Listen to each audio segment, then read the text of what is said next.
Salut, c'est Elisabeth. Je vous retrouve ici avec le Théâtre français de Toronto pour le 3e cours pour la session d'automne des 9 à 13 ans. Aujourd'hui, on va s'amuser, on va bouger un petit peu ensemble. La semaine passée, on a parlé de comment notre corps est transformé par les émotions qu'on vit à l'intérieur. Donc, comment, si je vis une émotion comme fâchée ou si j'ai peur, mon corps va devenir plus tendu. Alors que si je vis une émotion plus de confiance, si je suis contente, mon corps va être plus relaxé. On a vu aussi comment, en utilisant ce langage corporel-là, ça me permet de changer la même phrase. Donc, si je dis la même phrase, mais avec un langage corporel différent, ça me permet de lui donner une histoire toute différente. Mais maintenant, si jamais je suis sur scène, puis qu'il est en train de se passer quelque chose, puis que je veux faire comprendre au public que je suis en train de ressentir une émotion, mais que je n'ai pas de texte à dire, comment je peux faire pour leur montrer? On peut donner une intention. L'intention, c'est comment montrer dans notre corps ce qu'on ressent sans nécessairement parler. Donc, on peut mettre une intention dans nos mouvements pour pouvoir leur montrer qu'on est en train de ressentir quelque chose. Donc, par exemple, si j'échappe un crayon sur le sol, je peux le ramasser vraiment rapidement ou je peux le ramasser lentement en faisant semblant qu'il est fragile. Pour se pratiquer à faire ça aujourd'hui, on va faire un exercice de mouvement, mais on va le faire plusieurs fois, puis on va se pratiquer à mettre une intention différente. Je vais vous montrer comment ça va, puis ensuite on va le faire ensemble. Donc, notre enchaînement va aller comme ça. Épaule, épaule, les bras sur le côté. Épaule, épaule, les mains sur les hanches. Ensuite, on va faire 2 pliés de genoux comme ça. On va faire un plié de genoux avec les bras en haut, un plié de genoux avec les bras sur le côté. Puis, on va terminer avec un épaule, épaule et les mains sur les hanches. On va l'essayer avec un petit peu de rythme. On va le faire très lentement, puis je vais vous dire qu'est-ce qu'on fait en même temps.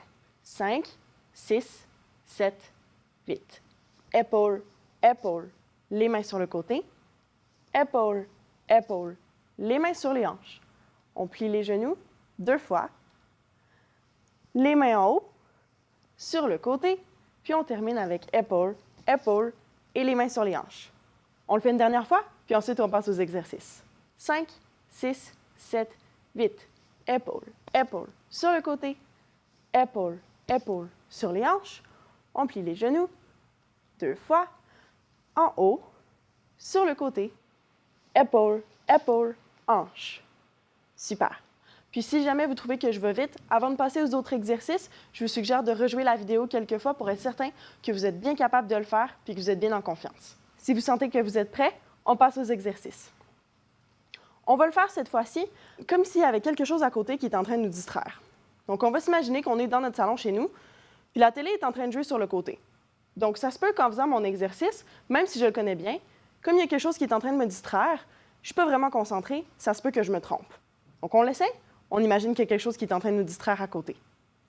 5, 6, 7, 8. Épaule, épaule sur le côté. Mains sur les hanches. Oh, les genoux. Puis en haut, côté. Puis on termine comme ça.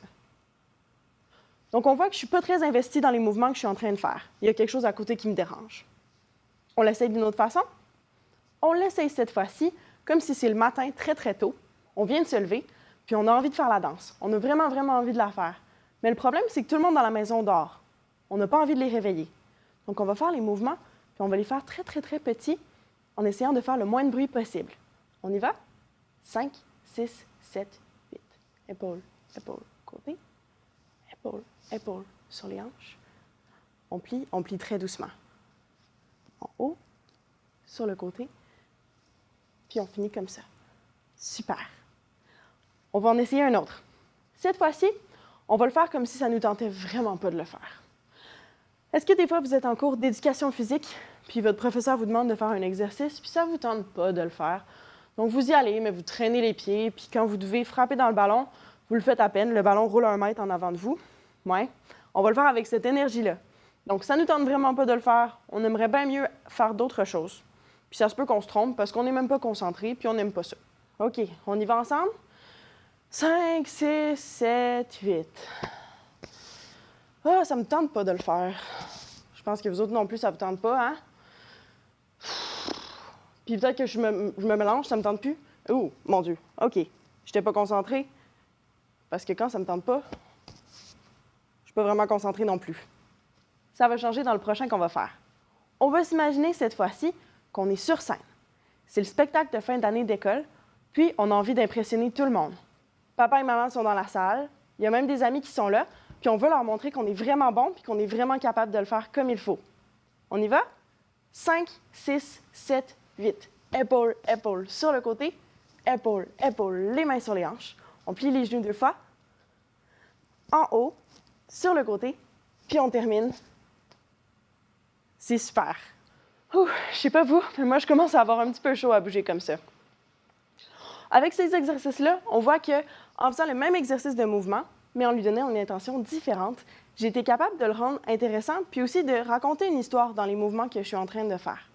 Donc, si je suis sur scène, puis que justement quelque chose est en train de se passer, je peux changer la façon dont j'interagis avec les objets, ou la façon dont je me déplace d'un endroit ou à un autre, ou même la façon dont je fais un enchaînement de mouvements pour faire comprendre aux gens qu'est-ce que je pense dans ma tête à ce moment-là. C'est tout pour le cours d'aujourd'hui. J'espère que vous avez aimé ça. Je vous retrouve la semaine prochaine pour le prochain cours. Puis je vous invite à me laisser des commentaires en dessous de la vidéo. Ça va me faire plaisir de vous répondre. Bye bye!